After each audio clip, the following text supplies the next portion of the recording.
What's up, Chiefs Kingdom? It's your boy Chris Dow. You are tuned in to the ArrowHead Chief Podcast, episode 149, Chargers versus Chiefs preview show. Got my guy Clarence up in here.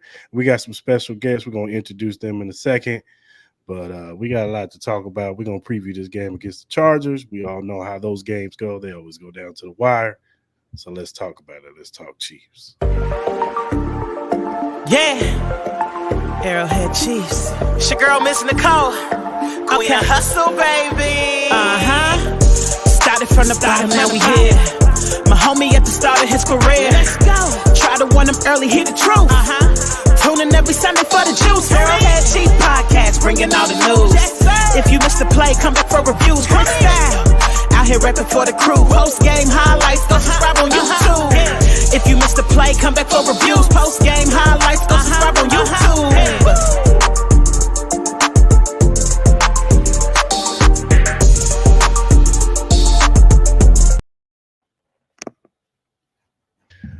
Welcome back, Chiefs Kingdom. This is the Arrowhead Chief Podcast, episode 149. Hope everybody's having a good Friday night.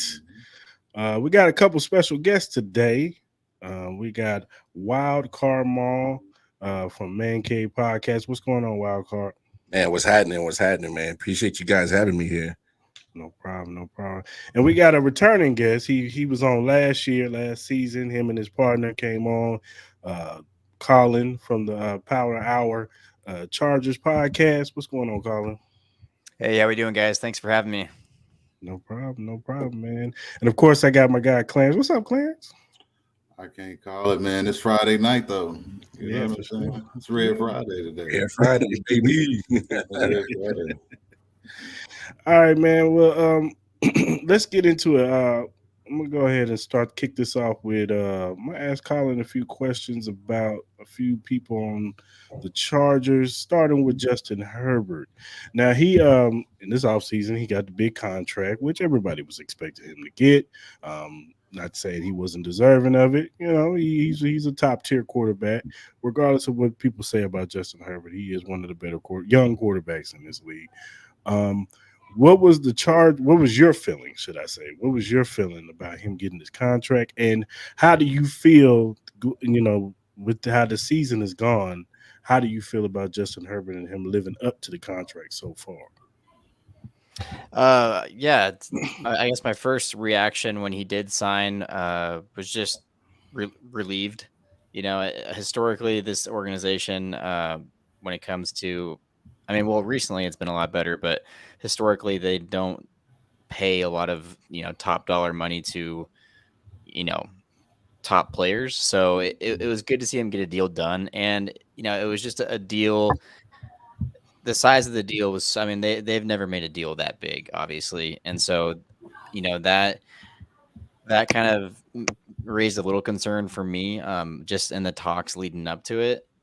How big was it going to be? He was in a race with Burrow to kind of, I guess both organizations were in a race to get a deal done, so they could save a little bit.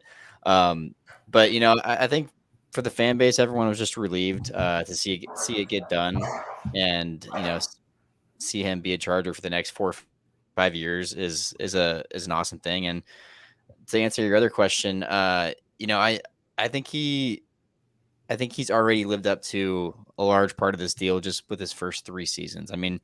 It's not a huge sample size this season. He's had some really good games.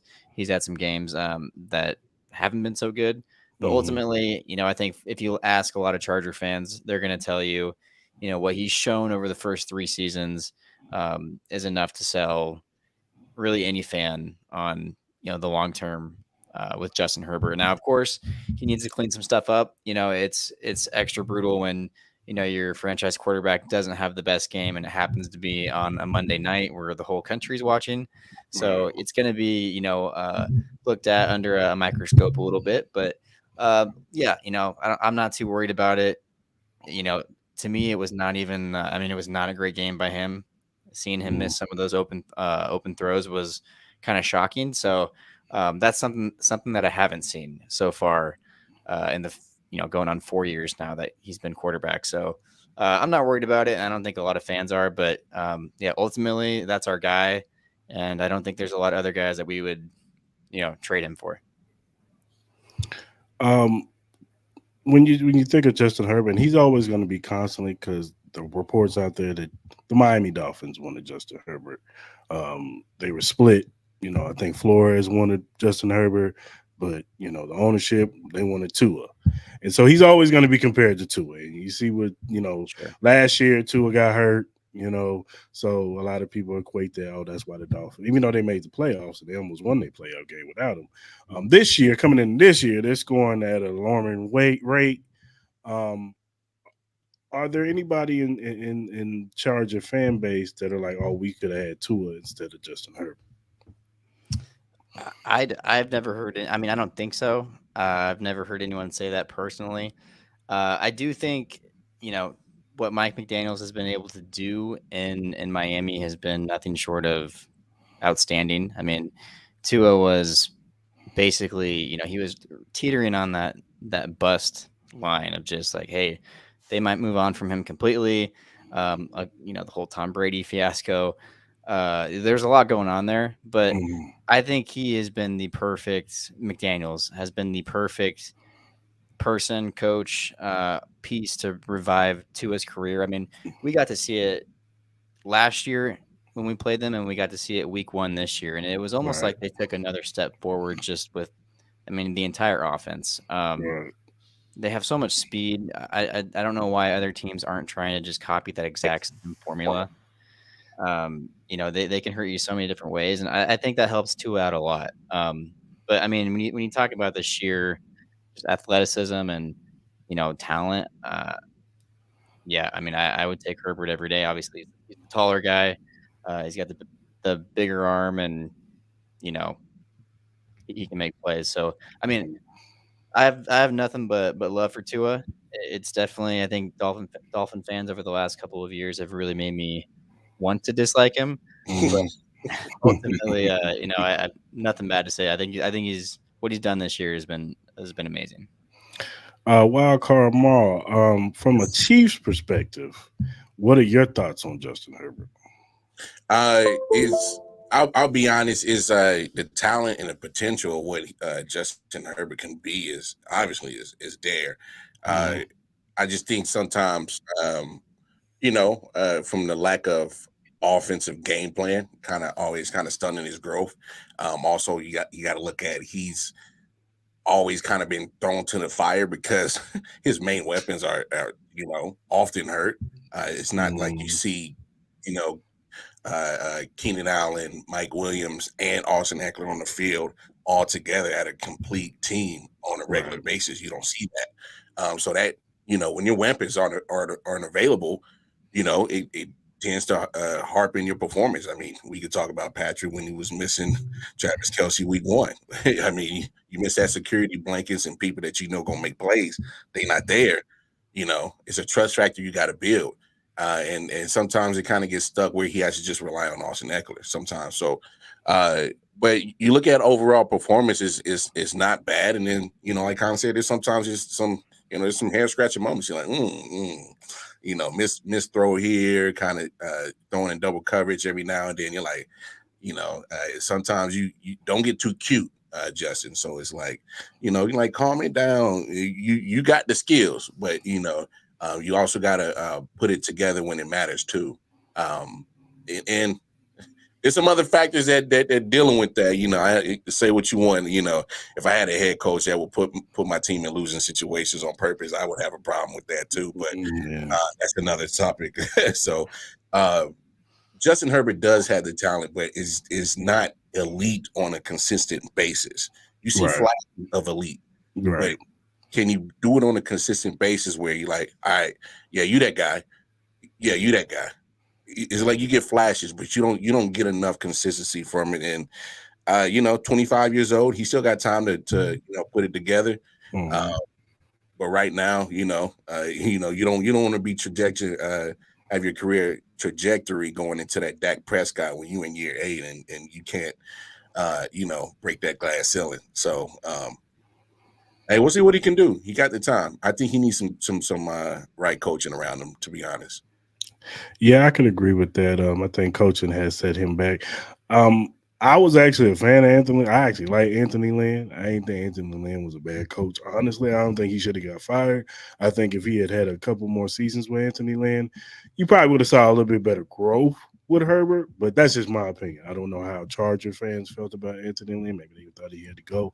But I personally thought Anthony Lynn was a good coach. I thought he needed one more season with Herbert, and I think they would have been a good pairing.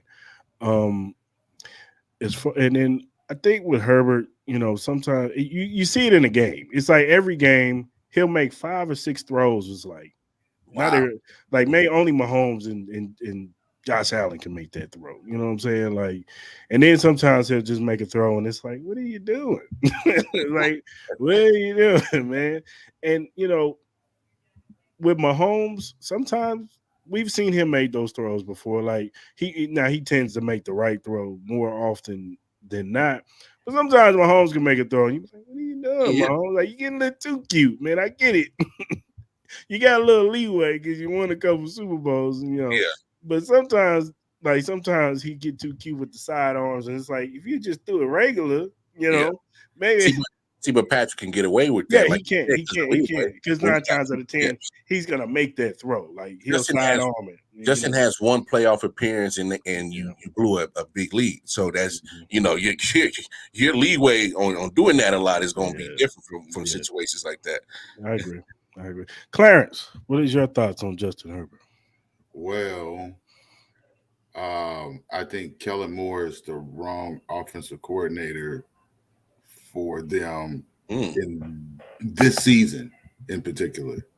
When you look at these defenses, like we talked about all the time, you talk about the absence of Austin Eckler, and you barely beat a Raiders team. You can't have one without the other. And I mean, Herbert has to have healthy guys around him in order to win football games, just like every other quarterback in the league. You know what I mean? When you got a Mike Williams who's inconsistent in and out of the lineup, you got a Keenan Allen who I think for the past 2 seasons now he's been relatively healthy. And then you got Palmer who shows flashes, but it's not there all the way. It's not there consistently every week. And that's one of his big problems is just consistently having that guy on the field with him week after week outside of it being an Austin Eckler, who he got hurt this year, but we know he wasn't that hurt that he couldn't came back. It was pay that man, pay these running backs. I want to stop being cheap and pay these damn running backs, but I digress. That's topic. But Justin Herbert has the potential. You know what I mean? Yeah. And like I said, Kellen Moore coming over there, man, like he's one of the biggest reasons why I feel like Dak Prescott's career has declined. Because when you look at Dak, okay, so when Dak first came in, both he and Zeke were rookies together. Zeke leads the league in rushing. Zeke is just all world. Dak's only throwing the ball 20-something times a game. Kellen gets the OC job. Kellen wants Dak to throw it 30, 40 times a game. You know what I mean? And that's that's his vision of an offense. Like the running back doesn't matter that much as far as being able to run the football. You have to be able to run the football. But, like I said, I just wish that Justin Herbert could have consistency at those skill positions, you know what I mean, in order to be successful like a Patrick or like a Josh Allen, or hell, Lawrence. He got Christian Kirk. He got his security blanket. You know what I mean? Like all these top guys, they have their guys that are consistently in the lineup. Yeah. Justin Herbert is constantly losing one of his key skill guys, and the guys behind them are not stepping up and seizing those moments for him. You know what I mean? So hopefully, Gerald Everett can stay consistent. You know what I mean? Can make the plays that he made in Seattle or he made with the Rams. You know what I mean? Be that tight end again. Maybe, hopefully, we're gonna find out. Go ahead, man. Yeah, just not on Sunday. Yeah, not on Sunday. No, but you're right. The coaching, you know what I'm saying? The coaching consistency with Justin Herbert, I think, has, stunt his growth a little bit. You know what I'm saying? Like I said, you see the potential in him, but the consistency thing I think ties into his coaching thing, and you could one quarterback that everybody feels like is a top tier quarterback, Josh Allen. When he came into the league, he had he was a gamer, but he had his issues. Brian Daboll comes along, fixes him. He has one of his greatest seasons. Brian You get Daboll Stephon leaves. Diggs too. He had Diggs too, You got but Diggs. but I'm just saying, Brian Daboll leaves, and you kind Mhm. of see some of that Yep. mistakes Yep. coming back with Yep. Ken Dorsey. Yep. You know what I'm saying? So And what fixed coaching it? matters. Coaching What, matters. what's fixing it in Buffalo? Come on, say it. The Come on, running say it. game. The running game. Thank The running you. game. All right. All right now. All right now. Thank you. Thank you. Yeah, Clarence likes running backs. Running game. Yeah. Yeah, the running game still matters. It It does. still matters. No, it does. It does. You can't run if listen. That's another topic. Don't get me started, man. Go ahead on now. Go ahead on. And speaking of coaching, let's talk about Brandon Staley. Now, everybody thought Brandon Staley was going to be gone coming into this offseason, and you guys were going to have a whole new head coach and everything. A lot of people thought you guys was going to get Sean Payton. Now, I don't know, maybe that was you dodged the bullet because you see how it looks in Denver right now. you might dodge the bullet right now because it looks kind of bad in Denver right now. But what is everybody saying about Brandon Staley right now? I mean, it's not great. There are still some few Staley supporter, like diehard. I wouldn't even say diehard, but just I think they're just the type of fans that never want to admit that there's anything wrong with the team. Yeah. They want to. It's all sunshine and rainbows, but for the most part, I mean, this fan base has seen enough of Staley. It's taken its toll, and it just goes deeper than. I mean, there's tons of great moments throughout a Chargers game that make you just scratch your head and ask, like, what are we doing here?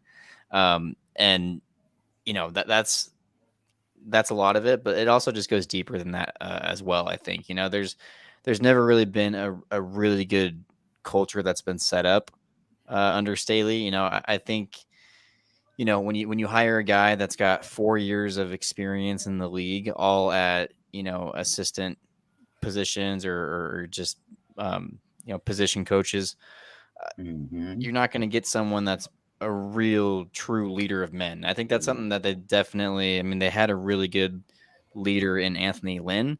Now, whether or not he was a good situational coach, that's another topic, and I think that's ultimately what did him in as a Chargers coach. But he knew how to lead a locker room, and he had all those guys bought in. The best season we've had in the last really decade, 2018, where we were this close on getting the number 1 seed in the AFC. I mean, we were hitting on all cylinders that year, and Lynn was the coach, so he was the one that was kind of orchestrating that. But no, I mean, as far as Staley goes, I really think if the Chargers had deeper pockets, he would have been gone this last offseason. I think there is enough there to do it. And, I'm sure they had a sit down meeting at the end of the year and, sold themselves on one more season at least of Staley. But yeah, I think ultimately if they could afford to buy him out and then pay another coach to come in, they would have done it. And so, another year goes by. Now we're on year 3 of the contract. It's a little easier to do that. You eat one more year. And I think it's his last season. I mean, I think the writing's on the wall, and it's time that the Chargers go all in on a head coach.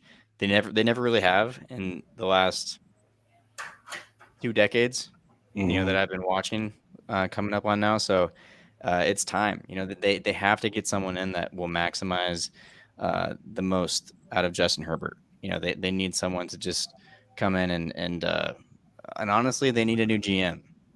Like, I'll go there as well. Like, they need a clean house. It's just the same old Chargers year after year, and there's common denominators that need to not be there anymore. And I know you can't really change ownership. You're kind of stuck with what you got as far as when it comes to that. You guys are blessed with great owners and a great family that's doing obviously good things. So, as Chargers fan, it always kind of comes back to ownership one way or another. You hope they make the right move.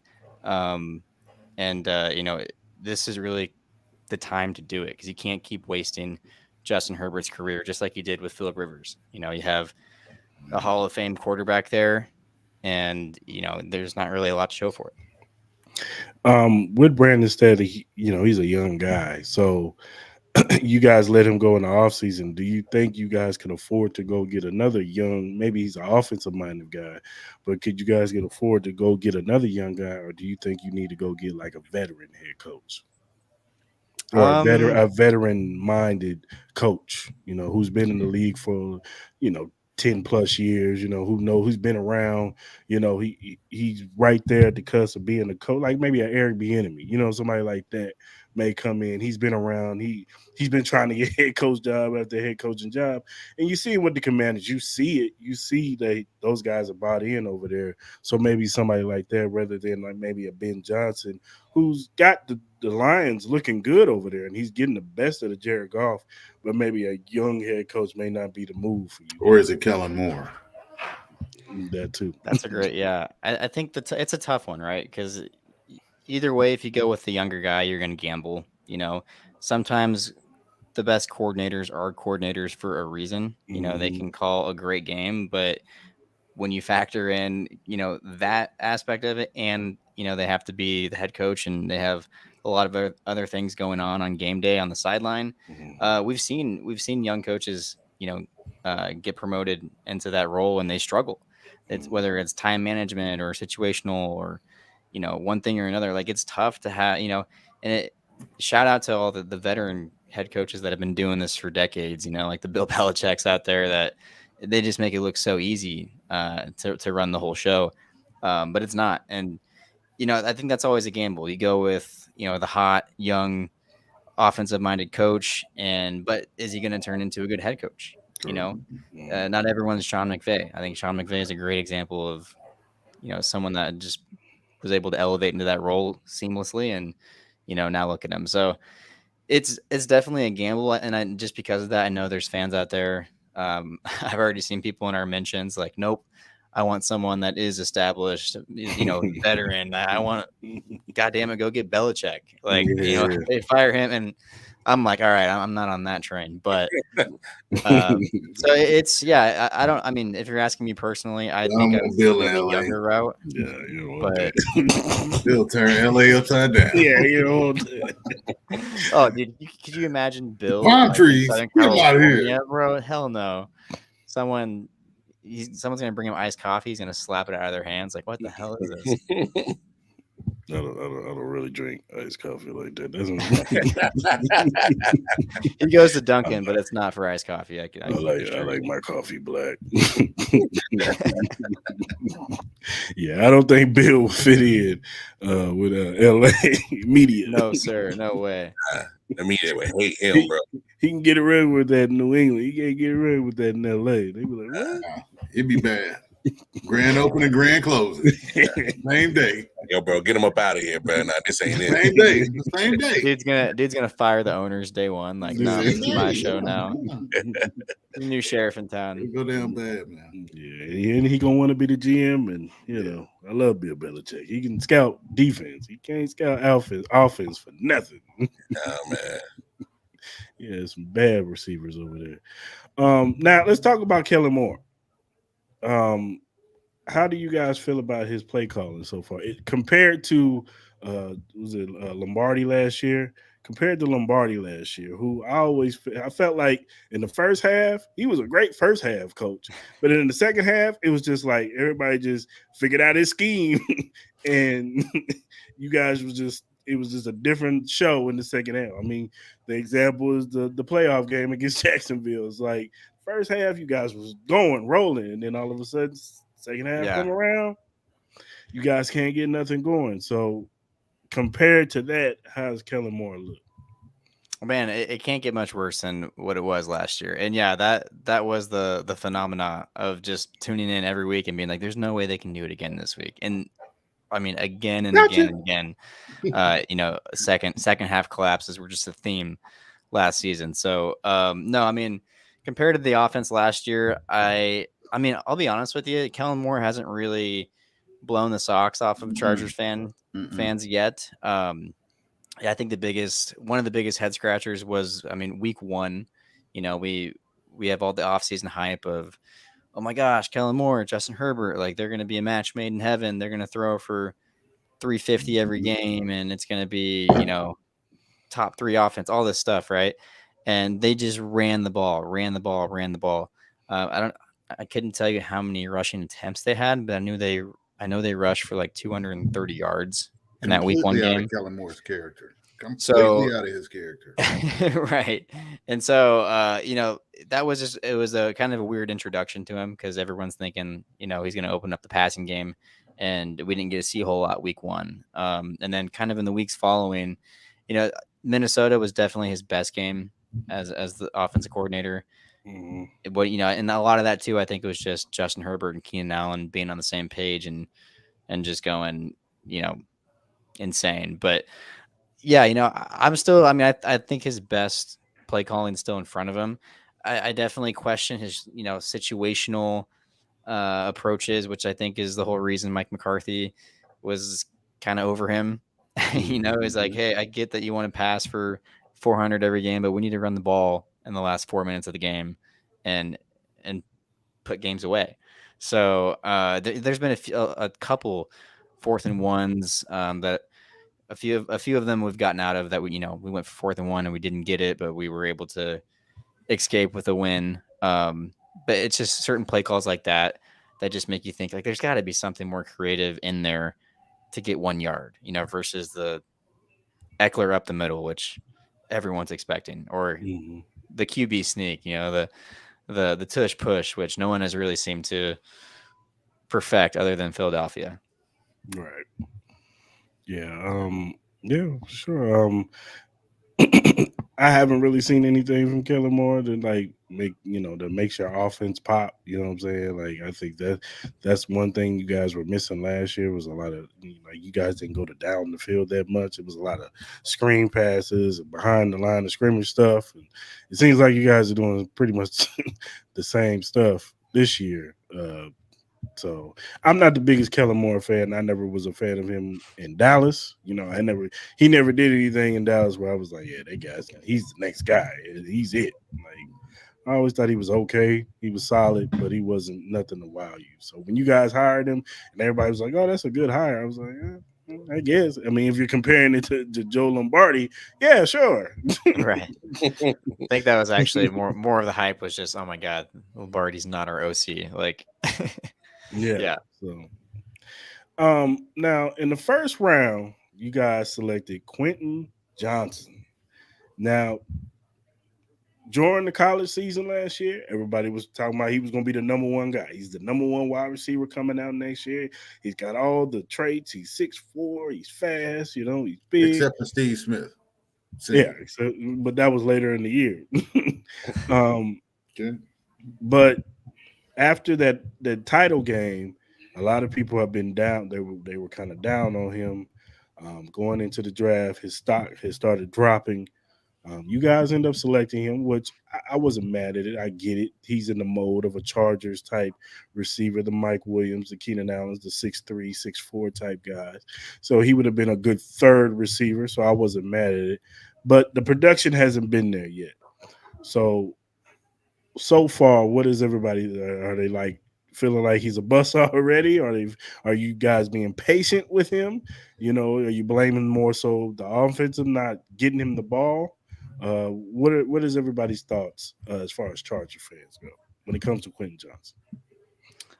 Definitely frustrated. I mean, you draft a guy in the first round, hoping that he can come in and make an immediate impact. And I was at the draft in Kansas City this spring, and I remember sitting there, Welcome. on the big screen watching, his name be called, and I was just like, wow, like I did not see that coming at all. We were thinking, maybe offensive line, maybe tight end.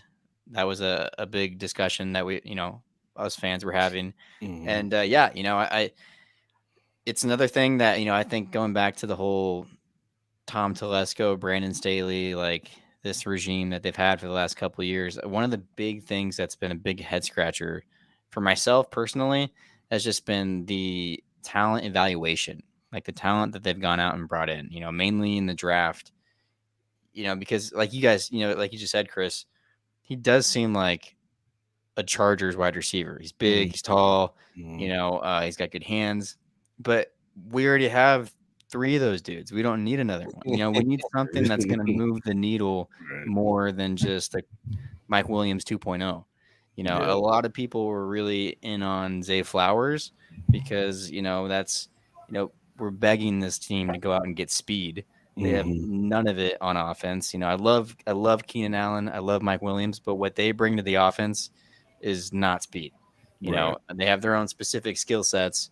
And I think this offense is limited in that, in that capacity of not having a field stretcher, not having a guy that can, burn you over the top or that you just constantly have to worry about.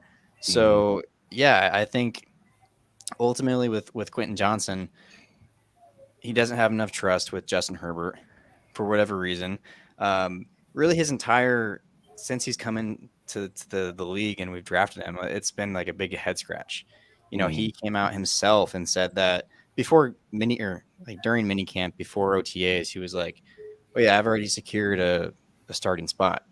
I'm already the third receiver. And so people are like, oh, okay. And then come to find out in training camp, like he's like wide receiver 4 or 5. Over Palmer. So he was automatically going to be 3 over Palmer. So, and everyone at the time was like, yeah, checks out. I wouldn't see why not. And now here we are. So it's stuff like that makes you go, what's going on behind the scenes? Were there other needs that we could have taken in the first round, not just at that position, but across the board? That's kind of what I go back to is, who pulled the trigger on that? It was a surprising pick. I'm not giving up on him at all. I don't think I wouldn't label him a bust at all. I just think, whatever it is with Herbert, and I do think it's fair to criticize Herbert with this kind of stuff because, at some point, like whatever it is, you have to find a way to build trust with your receivers. And I think Herbert's kind of at that stage, a young quarterback, he would rather take the sack or try to force it into another window than throw it to a guy that he just doesn't completely trust. If there is even a sliver of a window to get it into Keenan, he'll take that over, a more reasonable throw to Quentin Johnson down the field. So, yeah, I don't know whatever that is, like they have to figure it out. And I definitely think there will be more of a role for Quentin going down the road, but it's just definitely been a bunch of head scratching so far.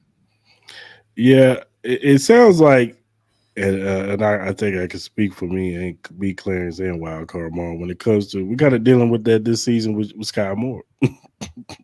Right. and Patrick Mahomes, for whatever reason, it's just not clicking between here. And, we coming into this offseason thinking Scott Moore's going to take the step, you know what I'm saying? He got that touchdown in the Super Bowl. So, yeah, he's going to carry that into this season. He's looking good in training camp. He went down there to Texas with Mahomes. He's going to be at least the number 2 receiver, you know what I'm saying? And then for whatever reason, it's just not clicking. It's just not there. Even times when he's open, Mahomes will look at him and say, nah, I'm going to go to Travis. Right. Hey, but you know what's crazy, Chris? It's not just him. It's MVS. It's Justin Watson. It's like all the wide receivers that, hey, man, this is year 2 with Patrick and year 2 with Andy and in this offense. Like, hey, man, my expectation is like, hey, man, y'all keep talking that yip that we ain't got no big names. Hey, man, they is year 2, man. They gonna be straight, dog. Don't even worry. Now I'm over here looking like, man, I'm glad we got Rashee Rice. Like, yeah, for real, because he's been one of the more gems as far as wide receivers we got in consistency, and Pat's starting to build trust with him more than Sky Moore, and everybody's looking at Sky Moore like, well, dang, this your second year, which I think the circumstances were different with Rashee Rice from Sky Moore's rookie year. Sky Moore was coming in. Juju was new. MVS was new. So they're learning the offense just like Sky Moore's learning the offense. You know what I'm saying? You got two veterans in front of you, and plus Travis Kelce. You wasn't going to get – we know how Andy Reid deals with rookies. You're not going to get that many touches. Now, Rashee Rice is just, he's just demanding himself on the field because he's showing more skills than what we thought we were going to get with him. You know what I'm saying? So I just, like, back to Quentin Johnson, I just think that is similar to what we're seeing with Sky Moore. It's just like, for whatever reason, the rapport with him and Pat. And maybe it's one of those things like, because, we tend to want to label somebody a bust after 1 or 2 years. And sometimes it takes guys to catch it 3 years. You know what I'm saying? It may take a couple of years, a few years for that game to slow down for them and to get the system like really down. You know what I'm saying? And I'm not sitting there saying Sky's got to be the number one wide receiver, but maybe he is a solid 2. We just, and maybe Quentin Johnson will develop into a solid number 2 receiver one day with him and Mike Williams once Keenan Allen moves on. Maybe he will develop into something. It just takes some time. Some guys just learn at a different pace. So yeah, we'll see, all right, Wildcard Mom, this one's for you. Yeah, I want to get your thoughts. We just traded for Miko. You brought him back. Yeah. He came back this week. Looks like he's going to play this Sunday. Welcome back. Yeah. Which, I get it. He knows the system. You know what I'm saying? The learning curve is not going to be there to where he's got to learn the terminology. Like when Kadarius, when we trade for him, he had to learn a little bit. McCole doesn't, so he could pretty much step right into the offense and be, do what he needs to do to succeed in this offense. What were your feelings when you first heard, we get McCole back? Well, it's mixed feelings, honestly, because I got to be honest. Brett Veach, I never been like, diehard, trusting Veach kind of cat. But I always, I give him his credit when it's due. I mean, you put 2 Super Bowls on the table, and I thought I'd never see that in my lifetime. Let's be honest. The real ones, no. Yeah. So I try to give him his leeway of trusting him, and he didn't sign him. He didn't bring him back. He was a free agent. Obviously Juan didn't come back.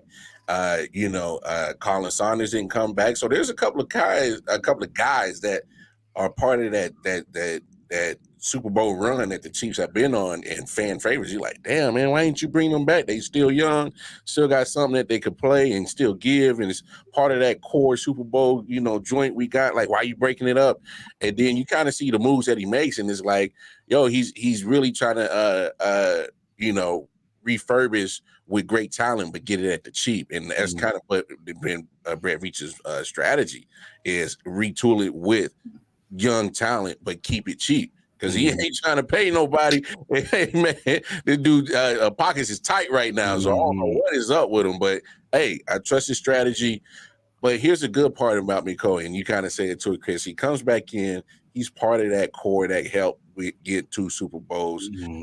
And we got to be honest, man. Before he got hurt last year, he was cooking.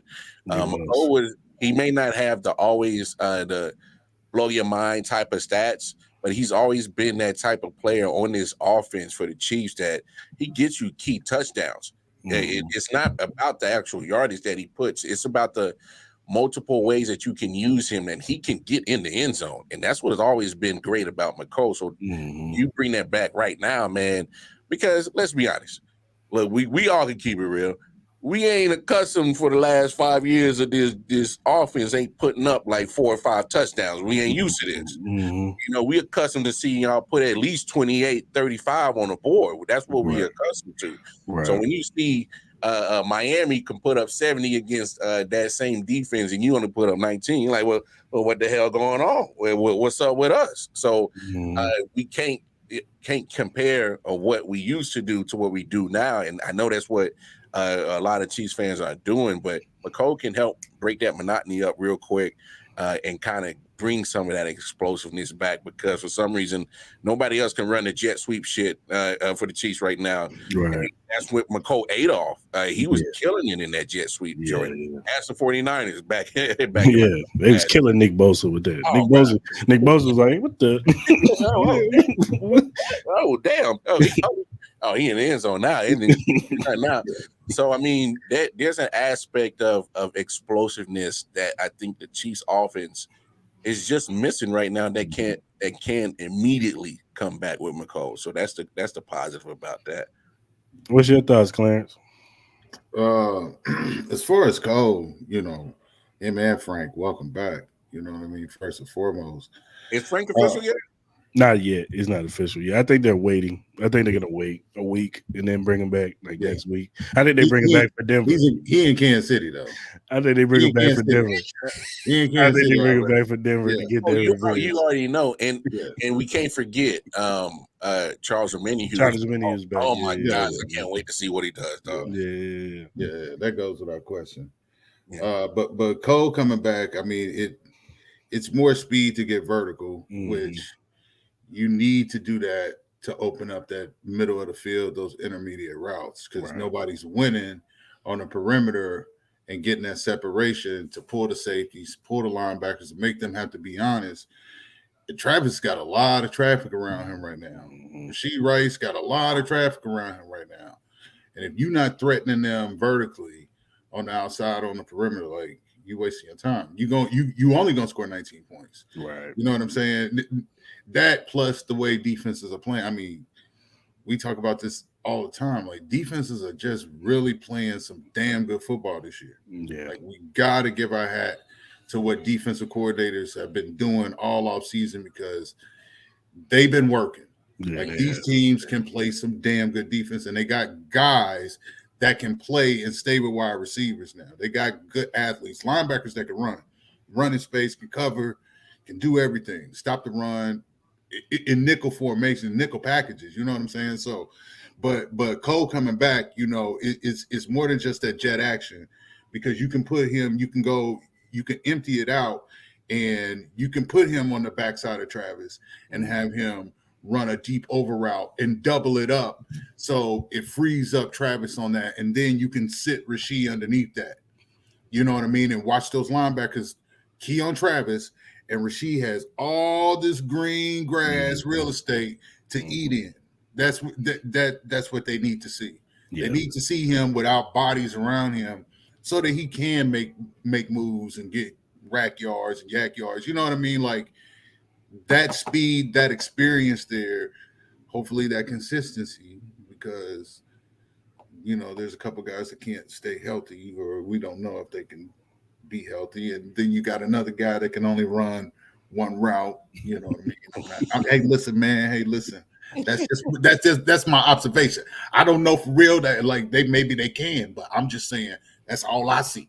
That's all I see. It's only one route for somebody. You know what I'm saying? Like, damn, you don't do nothing else? Like, you can't, like, pull a spin move out. I got you this time. It's a comeback. You know what I mean? Nothing. So, you know what I mean? Like, no, he ain't no wild there. You know what I'm saying? Like, you know what you go get. So, Cole need to come back. They need to see that.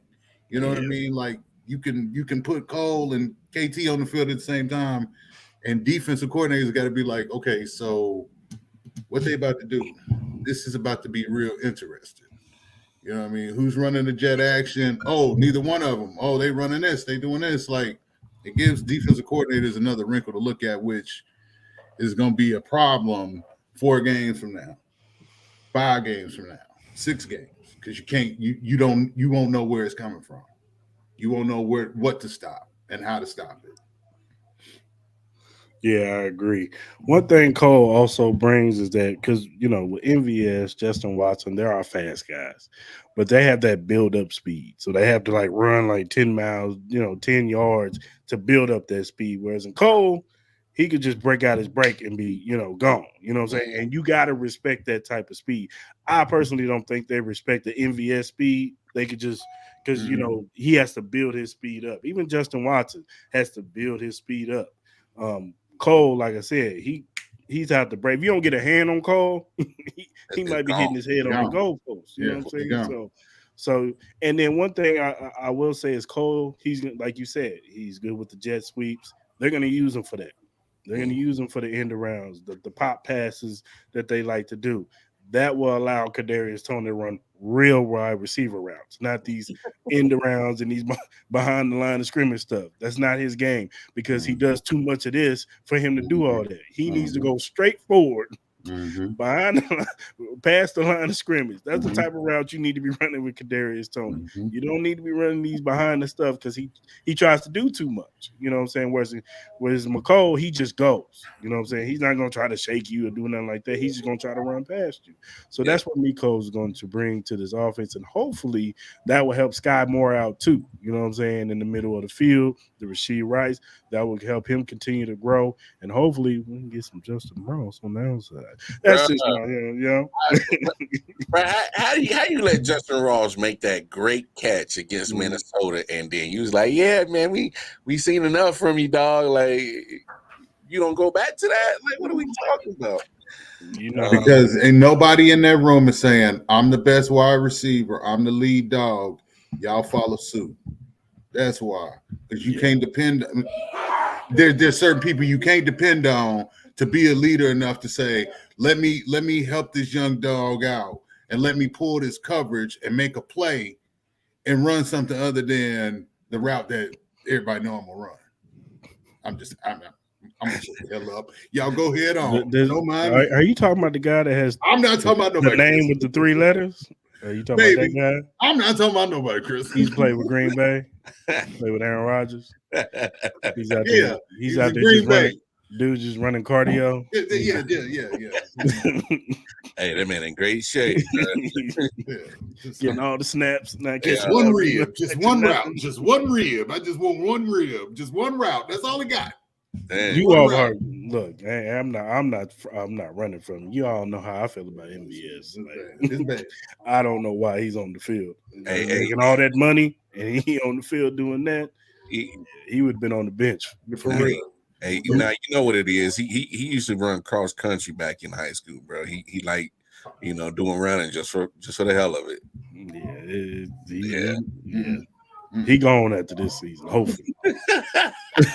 He gonna re-up. He gonna run it back again. They better not. They better let MVS go. Oh, right. Yeah. That's wild. All right, y'all. Let's get into this game. All right, Colin. On offense, if the Chargers are to win, what do they need to do? They need to protect Justin Herbert better than they did, better than they have over the last couple of games. It's a team that still is without center Corey Linsley. He's on the IR, but actually some pretty scary stuff. He's got a heart issue that they're kind of monitoring and just taking it slow. So they're without him. He's a big piece of that offense. I mean, he sets a lot of the protections for this offensive line and for Justin. So they've definitely missed him over the last couple of weeks. And then Rashawn Slater is dealing with an ankle issue. Shouldn't keep him out of the game, but he did give up 6 pressures against the Cowboys, which is the most he's ever given up in a game, which tells me that he's definitely not 100%. So that's concerning as a fan. But really, I mean, I feel like it's tough sledding for this offensive line because they have played pretty well when you zoom out and look at it as a whole. It's just the times that they've really,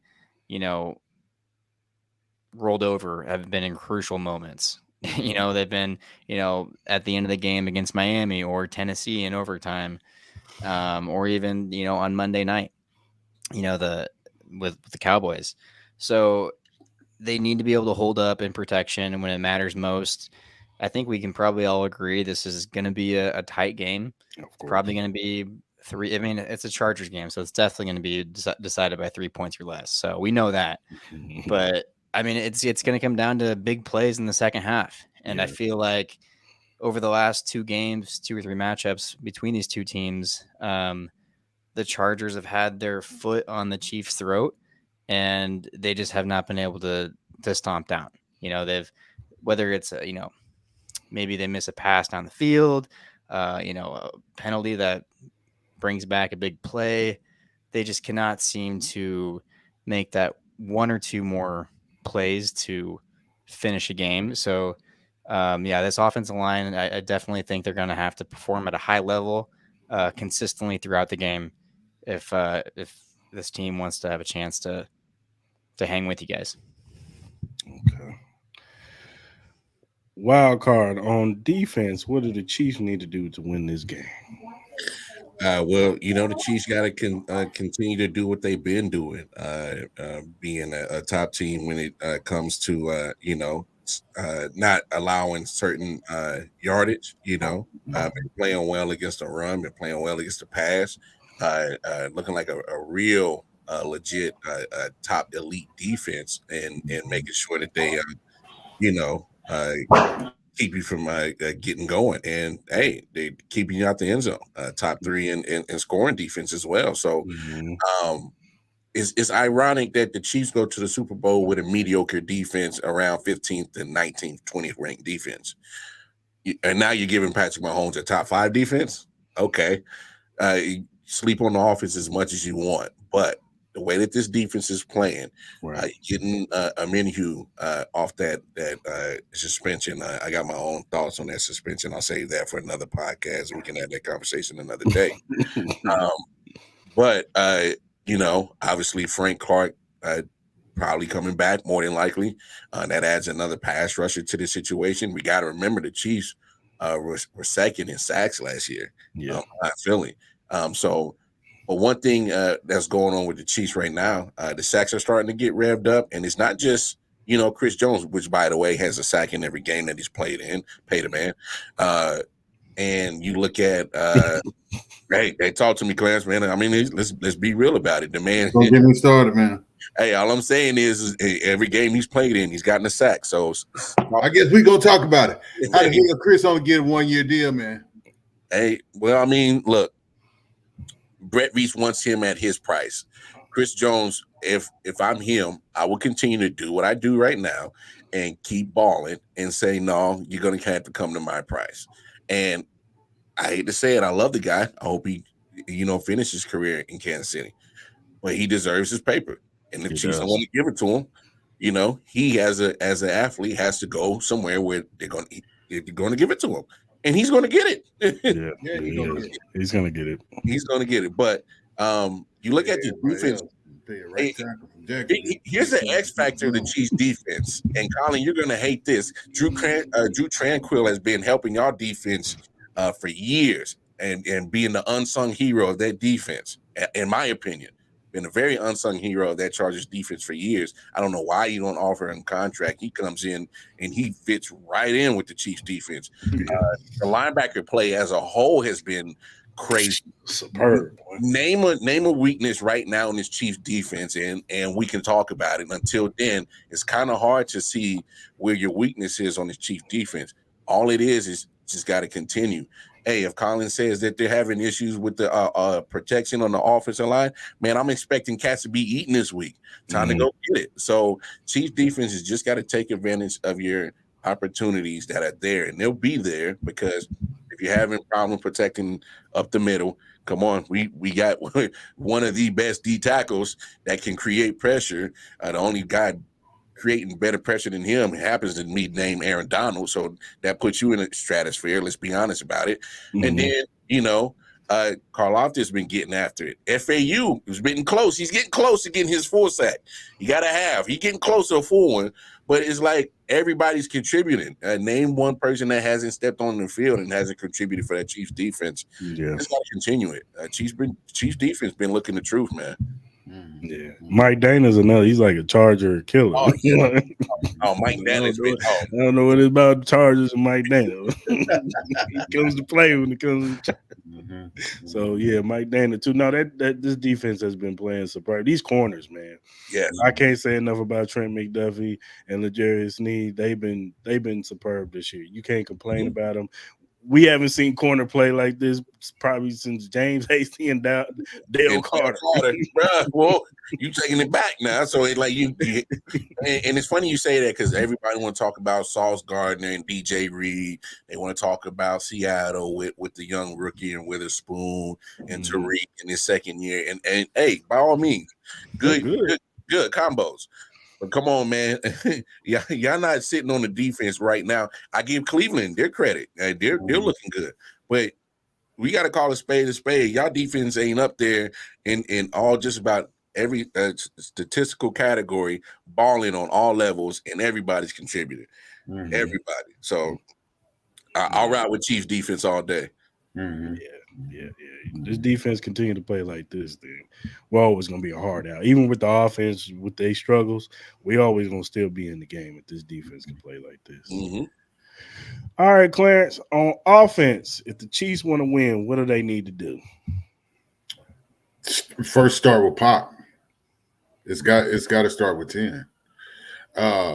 So I don't know if it was a week or two back, but they were saying how the Chargers are struggling in the secondary, which is a surprise because you got Derwin back there.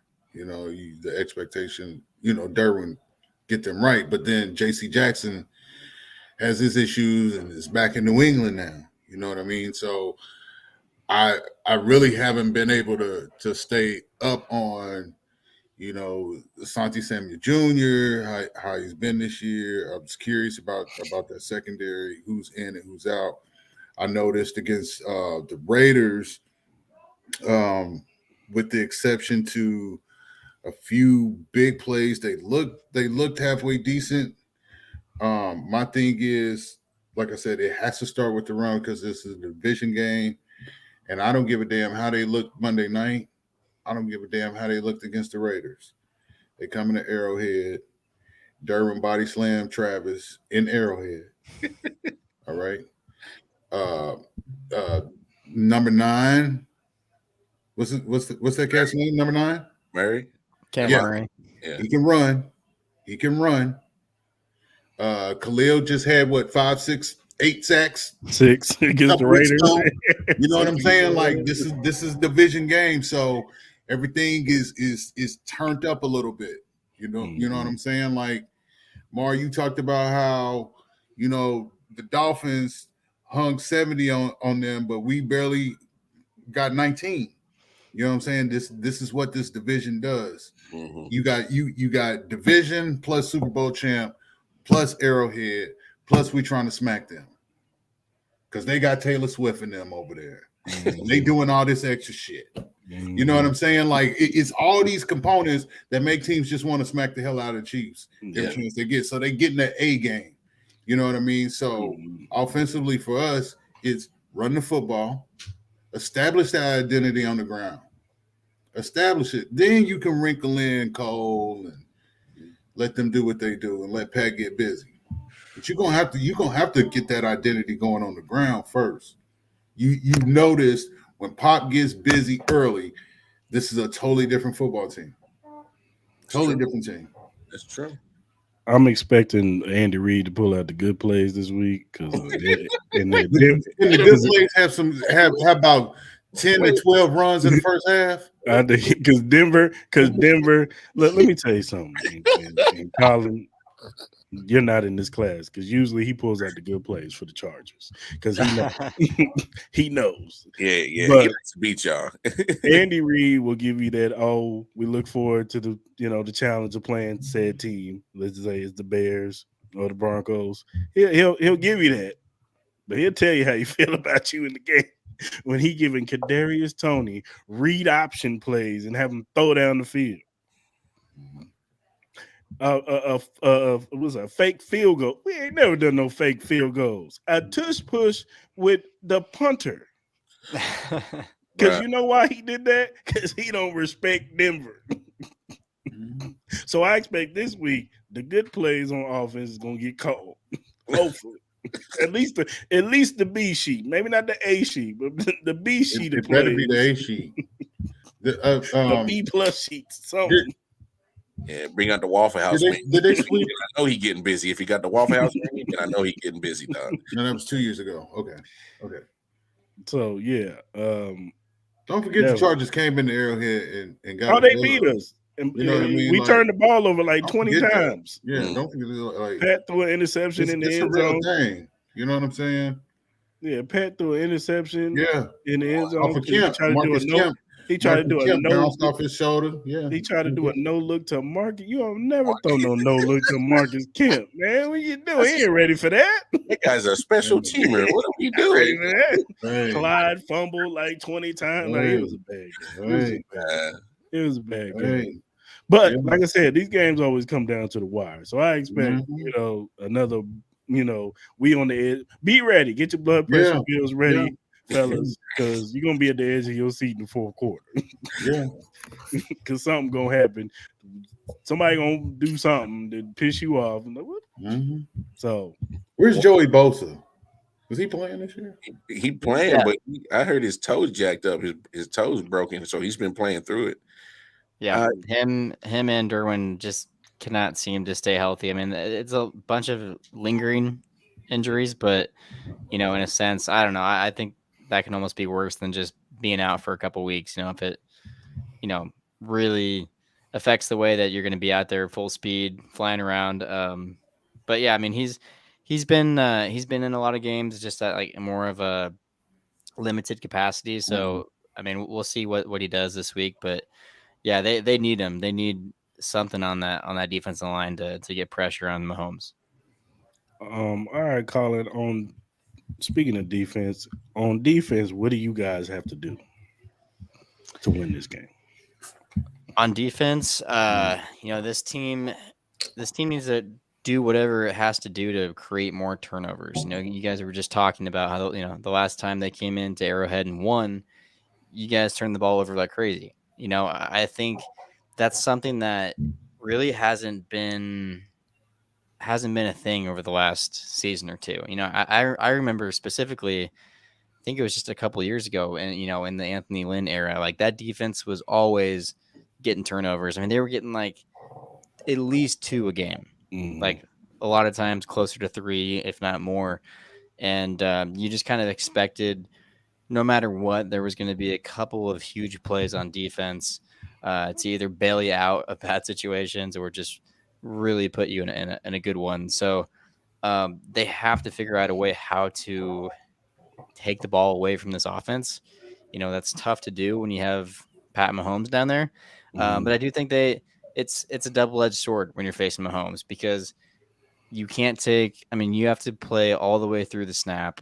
I mean, if he's buying 10 seconds of time back there, like, you can't quit. Like, you are working until the whistle. And also, on the other side of that, you have to be ready when he tries to fit a ball into a tight window. And, I think we've seen that from Mahomes over the years. And he does have a very good track record of getting away with some good throws, or some questionable throws. But they just have to be ready. They have to be ready for that opportunity where, it might go off a receiver, ball goes up in the air.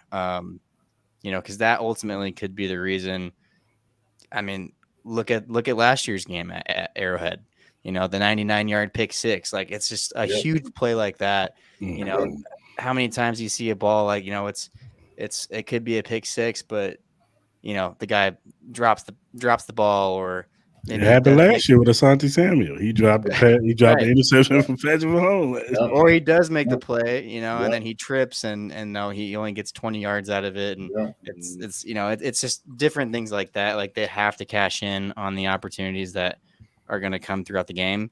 And if they don't, like, it's just, I mean, you're making it that much harder to win the game, especially against this team. I'm gonna ask you something, Colin, because I watch you guys and I feel for y'all. How hard is it to watch Mike Davis get cooked every week?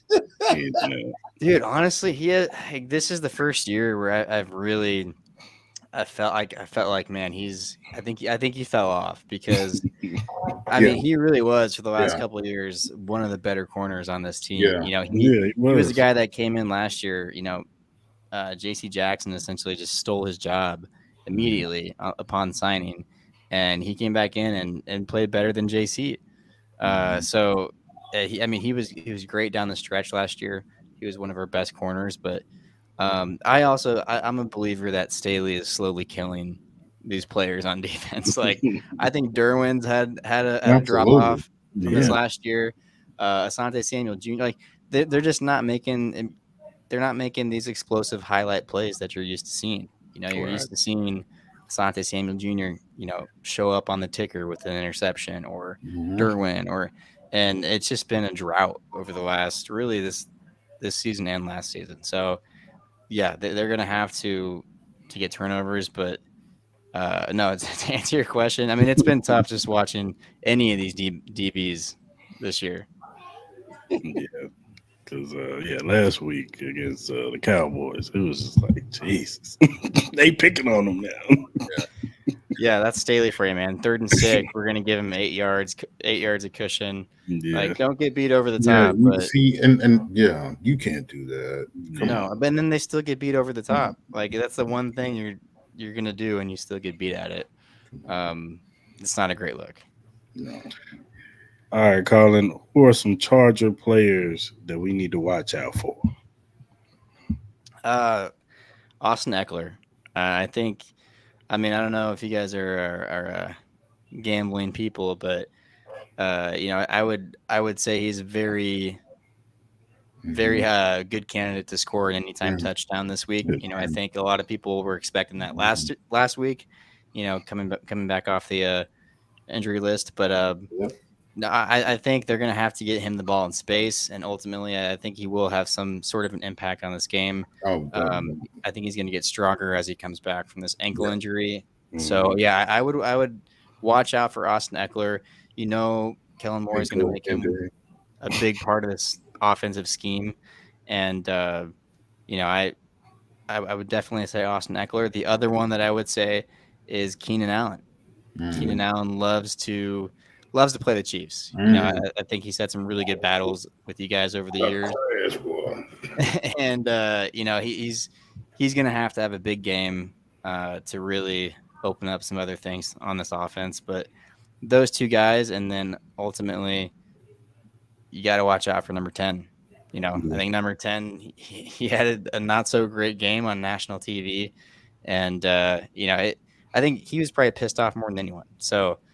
He's going to want to come out there. He loves playing this team, and I think this offense will have a strong showing, which says something because your guys' defense has been pretty lights out. I don't know if it'll be a strong showing in the sense of points put on the board, but I think they'll be able to move the ball, and I think they'll have their chances. Yeah, most definitely. Defense gonna have to be ready for that red zone, and they've been pretty good in the red zone. So yeah, for sure. All right, Mar, who are some Chiefs players that we need to be watching out for?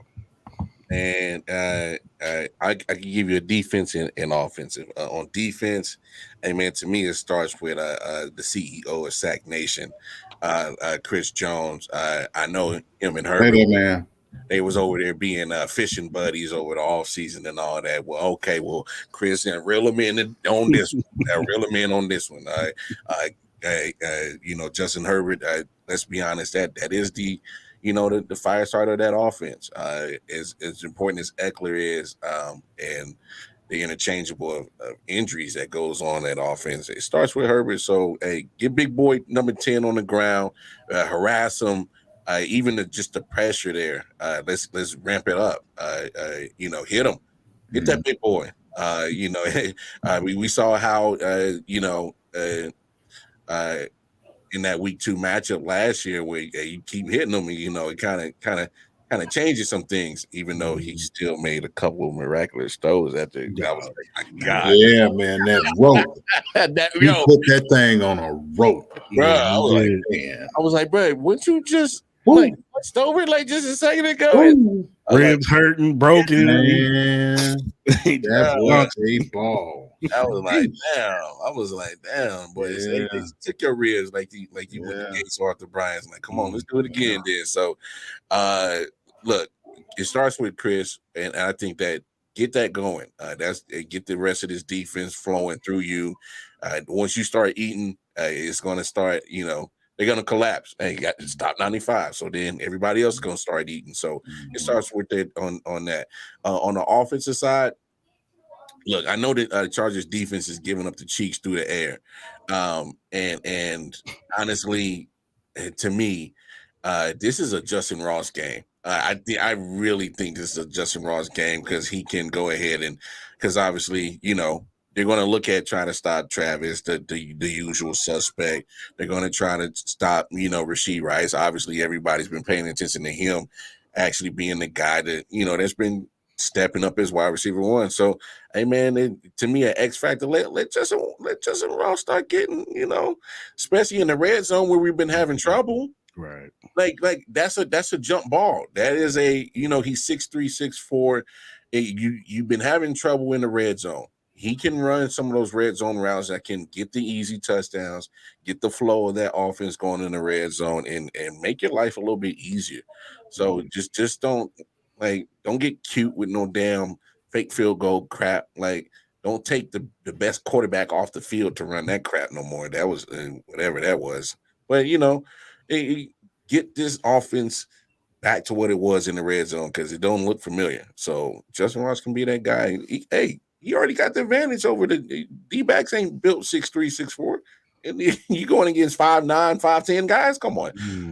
Come on. The law of physics. Come on. So yeah, I think that could be a player to watch for sure. What you got, Clarence?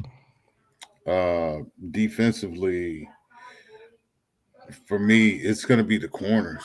It's going to be Trent and Snead. You're going up against an experienced Keenan. You're going up against somebody that knows your tendencies really well in Palmer. You know what I mean? Like for what they lack speed wise, experience will take you really far in this game. You know what I mean? This is a division game. Height matters. You know what I mean? And how many weeks consistently can we stack good weeks together with this crew? You know what I mean? At some point, somebody's going to test them. And this is going to be a good one. This one's going to be a good test. So I look for Trent and Snead to be able to hold their own and get stops and get off the field, but it's going to be a challenge, man. That's what I want to see. I want to see these corners against Keenan and Palmer. If that third best that the show got, the self-proclaimed dude, you know what I mean? If he touches the field, what he does, and I'm glad we got Nick Bolton back to deal with Everett because Everett can be a problem. Yeah, he can definitely be a problem. On defense, I'm gonna say Justin Reed. If you're gonna say anybody like against Gerald Everett, yeah. If you're gonna say a liability on this defense, is our safeties, and Justin Reed is at the top of that list. He can give you some good games, but he also can give you some. He can get cooked by some of these tight ends. This ain't the week he need to get cooked. He don't need to get cooked by this team. Yeah, you don't want Herbert to throw 380 on you. And Everett is number 7, right? Yep. Yeah, number 7 might be eaten this week if Justin Reed ain't. He'll get the party started. Don't get me wrong. Gerald Everett could get the party started, though. He need to be hit, and if he do catch it, he need to hit him hard. Yeah, like he was last week when he was with Denver. That was probably his best game he played all season. I need to go back and watch Gerald Everett play when he was a Ram. Now I'm already knowing about Gerald Everett. So I'm gonna say Justin Reed. On offense, I'm gonna say Rashee Rice. Can he build upon what he's been doing? He had a good showing last week, 4 catches, 72 yards. Let's see if we can wrap that up, or he could duplicate that. Let's get some more games, stack it. You know what I'm saying? Yep. Stack it. You know, if he gives me 5 catches, 6 catches for 70, 80 yards, that's good. And a touchdown, that's a good day for Rashee Rice. That's what we need. We need a second guy besides Kelsey. You putting up something. Yeah. I don't need 100. Now, if 150 yards come for him, then he had an awesome game. That's great. That's cherry on top. But if he can give me 4 to 5 catches, 70, 80 yards and a touchdown, I'll take that. I will take that from Rasheed Rice, and that means that he's stacking them and he's starting to catch it. He's starting to get it. He's Yeah, getting better as the game go on. So that's a guy. That's a guy I'm watching out for on offense. definitely. All right, Colin, give me a key matchup. That one matchup that's going to decide this game. I'm gonna say the Chargers defensive ends against the Chiefs tackles. So I'm gonna go Joey Bosa and Khalil Mack. I'll throw them both in there, but I just think this is such a game that's, probably going to be won in the trenches. Whatever team is dominating on both the offensive and defensive lines, you're probably going to see win this game. Surprise, surprise. So yeah, I think if the Chargers want to have a chance to get off the field on third down, which they've been absolutely terrible at this season, and if they just want to give themselves a chance to just win the game, like they're going to have to, theoretically, Justin Herbert's probably going to have more offensive chances than Mahomes. So they're going to have to figure out a way to get pressure on Mahomes, maybe force him into some tough spots, create some turnovers, but ultimately it's going to start with what pressure they're able to get up front. Same question for you, Mar. I actually like Colin's answer. That was actually going to be my answer too, because when you look at it, the obviously, Joey Bosa playing on a broken toe, that affects a pass rusher's ability to get to the quarterback. I know the NFL has been picking on our right tackle like crazy this year. It looks like they kind of backed off of it the last couple of weeks. I guess Andy Reid, once he said, what is he supposed to do? To the media, probably got their attention, saying, "Hey, maybe we are picking on 74." Yeah, y'all was picking on him. And then, our left tackle hasn't been too bad. Kind of hit or miss sometimes. So you look at a team like the Chargers, who's been pretty good at getting sacks this year. I know they haven't been really getting the turnovers, but they've been getting the pressure. And you look at the games that they get the pressure in, they're not giving up so much air yardage and getting beat in the air. And the safeties and the corners are getting toasted. So it definitely comes down to that. The only problem is that this O-line for the Chiefs don't give up a lot of sacks to Patrick. So you gotta find a way. Obviously, the Chargers want to find a way to get to Patrick, and the Chiefs got to, continue to make sure that they keep Patrick upright and don't let him get touched so much. So that's definitely the key matchup right there for me as well. This is a rematch. I almost forgot. Last year, Joey wanted to whoop on Jawan Taylor in that playoff game in Jacksonville. Like Bosa was kick ass mad in that game at Jawan Taylor. So this is a rematch. I forgot all about that. You know what I mean? So he gonna want that get back on him. You know what I mean? Because he was kick ass mad in that game, man. He threw his helmet and everything, man. He was mad. He was mad, dog. Yeah. Like he wanted to fight Jawan Taylor. Like you could tell he really wanted to fight Jawan Taylor. He wanted to put his hands on him. He wanted to fight the refs too. The refs too. Yeah, but this is gonna be interesting, man. I've been waiting on this one. Yeah, that's when you said, I was like, that's right. Jacksonville last year in the playoffs, yeah.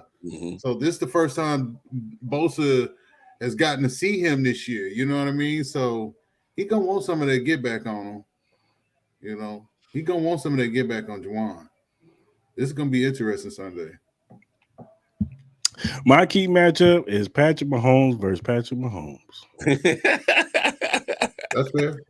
And Patrick Mahomes not get too frustrated to where he's forcing stuff to Travis Kelce. That's so true. You see the check down because he want that deep shot so bad. He wants that 30, 40-yard ball. He miss it so bad because now Tyreek he can't get there. Last year they had to change their whole identity. It was all Juju and Travis Kelce. That's what it was last year. Juju, Travis Kelce, Jared McKinnon, whatever running back was in the backfield. he tired of that. He want to go back to Showtime. And unfortunately, we ain't got no Showtime, right? Ain't got no Showtime receivers to do that right now. We ain't got no Showtime receivers right now. So can Travis Kelce, Patrick Mahomes, stay within the offense? If you see the check down, take the check down. Take it, dog. Take it. Take the 5 yards, bro. Yeah. I get it. It's frustrating. You got this arm. You want to do so much, and you just want to throw it. And sometimes he throw it, and I be like, it's like 3 dudes around here. What are you doing? Hey, I'm glad you said it, Chris, because I know our Chiefs Kingdom, man. We could get too oblivious and caught up on how great Patrick is. Yeah. We got a whole homeboy accountable, bro. Like, yo, it's now about to be 7 games about to be played. So you played 6 games and you got 5 interceptions, and it's like, bro, your turnovers is getting at a rate that I don't like. Yeah, like, come on, bro. It's like you see Sky, he wide open. Nah, I'm over here. Travis got triple coverage over here. Nah, I'm good on Sky. I'm good. Nah, Pat, you need to throw that 5-yard route to Sky Moore, man. You hit him on that. Get the 5 yards. It's okay. It's okay. So my key matchup is Patrick Mahomes versus Patrick Mahomes. I mean, it's Patrick versus Patrick. That's hilarious.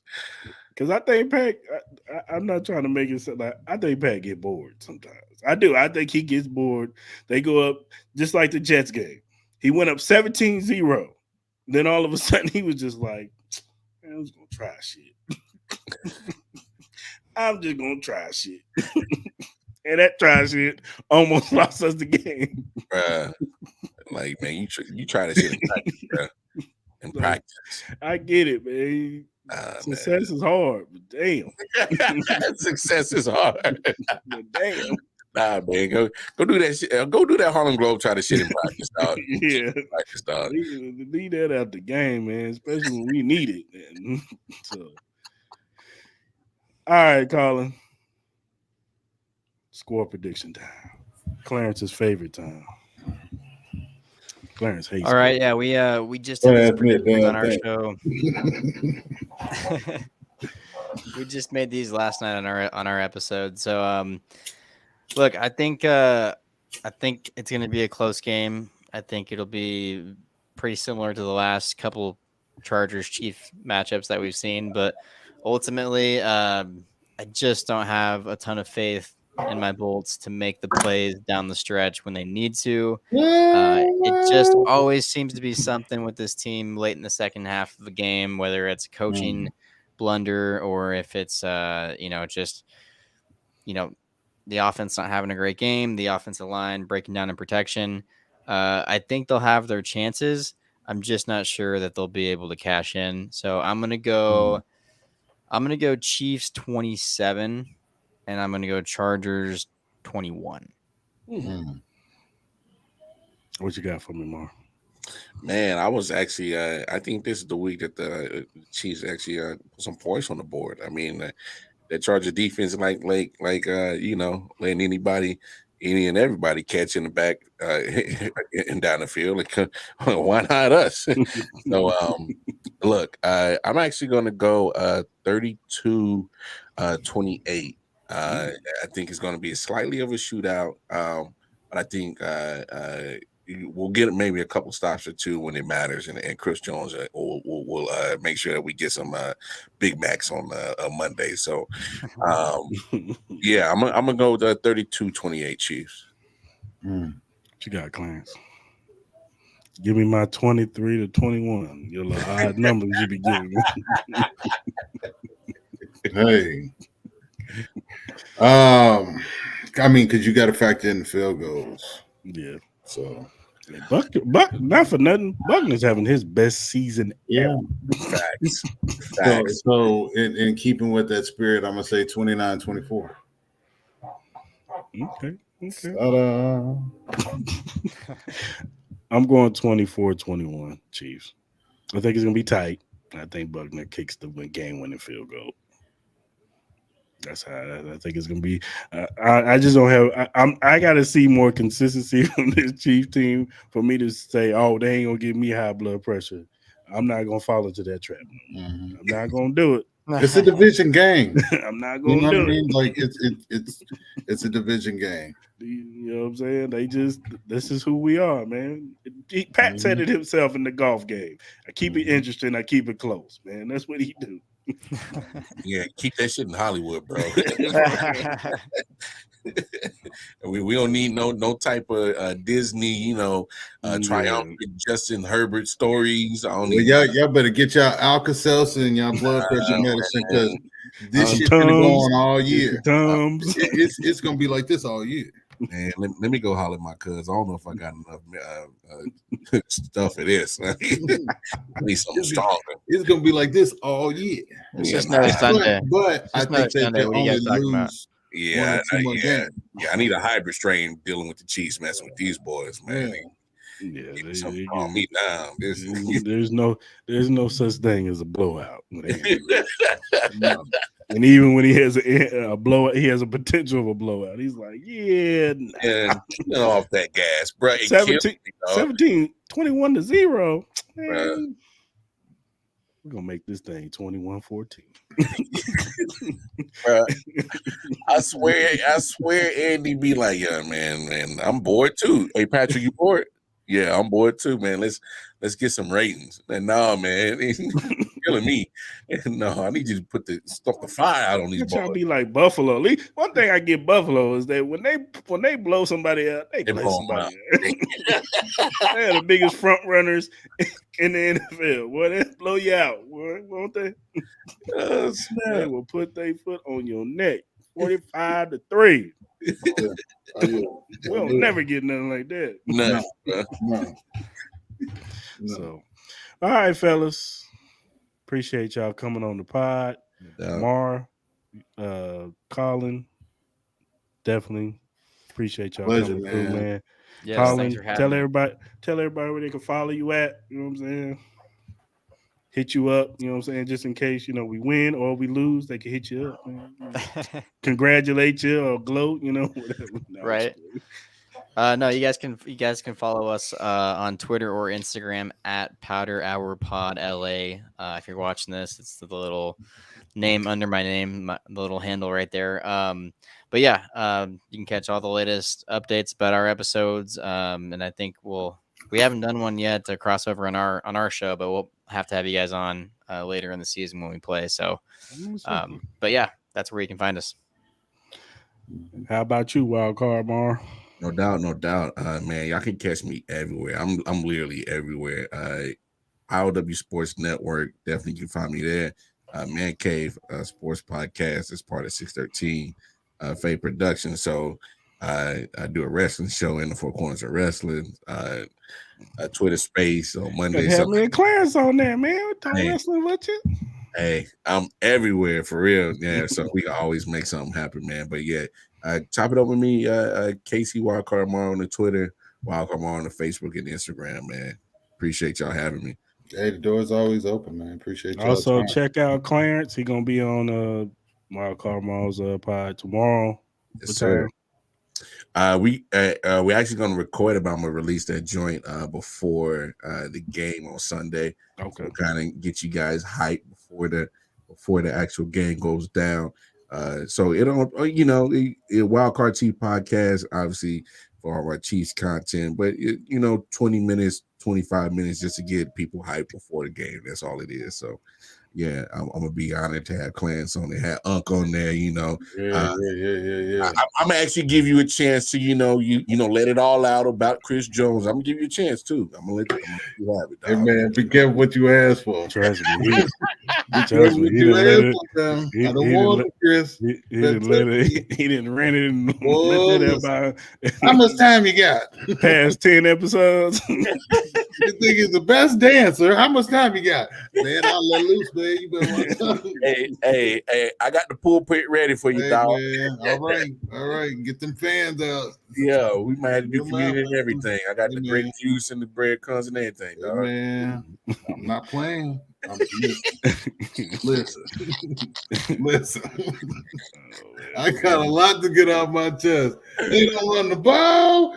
Chris Jones ain't got paid. I ain't gonna get paid. But Juwan Taylor got his money. Man, listen, man. Don't get me started, man. You pay a dude that got whooped on by Joey Bosa. Hey, yeah, damn, I may have to take Chris that back. can't get his money. Quentin Williams can get his money. Is that what you tell me? Quentin Williams can get some money. Hey, man. Old ass Jordan down there in New Orleans, he can get his money, right? Chris can't get his. Come on now, listen, man. Come on. Yeah. Say that for the show, man. Say that for the show. Yeah. Hey, man, you over here shooting off like an AK, man. You got to say some of them rounds, man. Say that for the show. Say that for the show. Oh, there's more. There's more. There's a lot more. Well, all right, fellas. I appreciate y'all coming on, man. Appreciate y'all, man. No doubt. Pleasure. All right, brothers.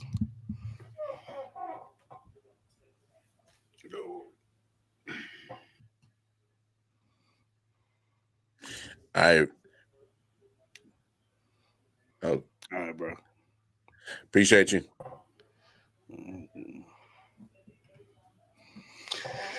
All right, Clarence.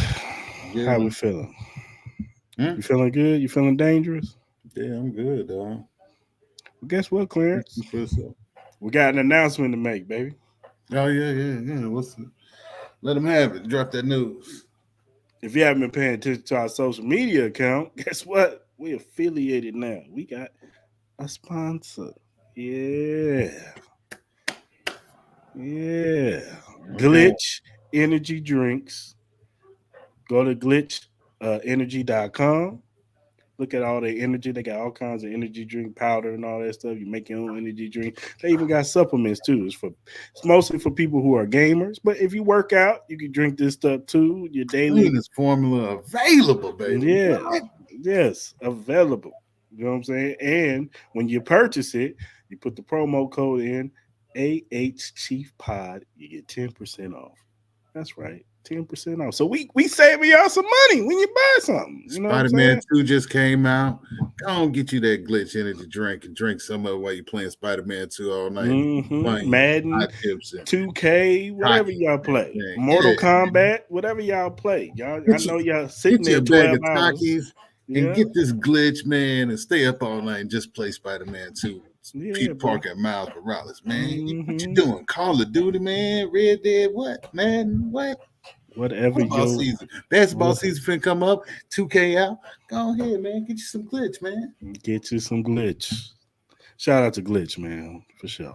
Making us part of the Glitch fam. You know what I'm saying? All right, man. Let's get to other people. If you look down at the bottom, you see the link, emqpodcast.com/locker-room. If you click on that link, you'll see the locker room access of all the podcasts under the Every Morning Quarterback podcast. You'll see a 49ers one, you'll see a Patriots one, you'll see a Jets one, and you'll see ours, Arrowhead Chief Podcast. Click on the banner, you'll see our episodes from the past to the recent ones. You know what I'm saying? Subscribe, follow, and also check them out. They got their own YouTube channel. They do a podcast where they talk about everything league wide. They also give you betting tips, and they talk college football for those who are in college football, like talking about how Kansas is going to lose the last few games. You know what I'm saying? You in a tunnel. Hurry up and wrap this up, Chris. I can't hear you, man. I can't hear you, man. I'm just playing. No, but for real. Cornbread and pinto beans, yeah, that do go together. That match. Follow them and check out their YouTube channel, man. And whatever streaming platform you use, whether it be Spotify, Apple, Google, Stitcher, Breaker, whatever you use to listen to your podcast on, Arrowhead Chief Podcast is on there. And also, if you're a first-time watcher, don't hit that like button. Hit that subscribe button. Hit that notification button. So when we go live on Mondays at 3:30, and now we're going to start going live on Fridays at 9. because we got some good stuff coming up next week. Yeah, you ain't ready for what we got next week. We ain't ready for it. Monday. We got. They thought it was a game. Monday we got somebody, and then Friday we really got. Yeah. We turning all the way up to 10 right now. We turning up now. Y'all messed up. Go on, give me them pliers out of this. I turn this TV up now. Yeah, go on, do that. And whatever social media platform you see that right above, Clarence, that AHT podcast. Go ahead and click on that. Follow us. Twitter, Instagram, TikTok, Twitch, Facebook. We on all of them. Threads. Follow us, man. We'll follow you back. Because Clarence, what's our motto? Because we're not Hollywood. We just regular smuggler degler. You know, I wish Kareem was here. He tell you we Hollywood. But you know, shout out to Joe. But go ahead. Joe. Yeah, for sure, Joe. Follow us, hit us up, give us feedback, critiques, you know, some questions, topics y'all want us to bring up about the Chiefs. Hit us up, man. Hit us up. We want to interact with the people. Just talk to us nice. Don't come at us crazy. Yeah. You know, don't come at us crazy. But still, hit us up. We'll talk back with you. Me and Hollywood over here, man. We fans just like y'all. Man, we just want to give y'all the best Chief content we can give y'all. You know what I'm saying? So, but we about to turn up because next week is going to be cracking. I want to tell them, but I'm going to wait. No. Don't tell them. Wait. No. You say that one. Say that one. We're gonna wait. We're gonna say that one for like we'll talk about it. Yeah, for sure. Yeah. Until next time, Chiefs Kingdom. We out.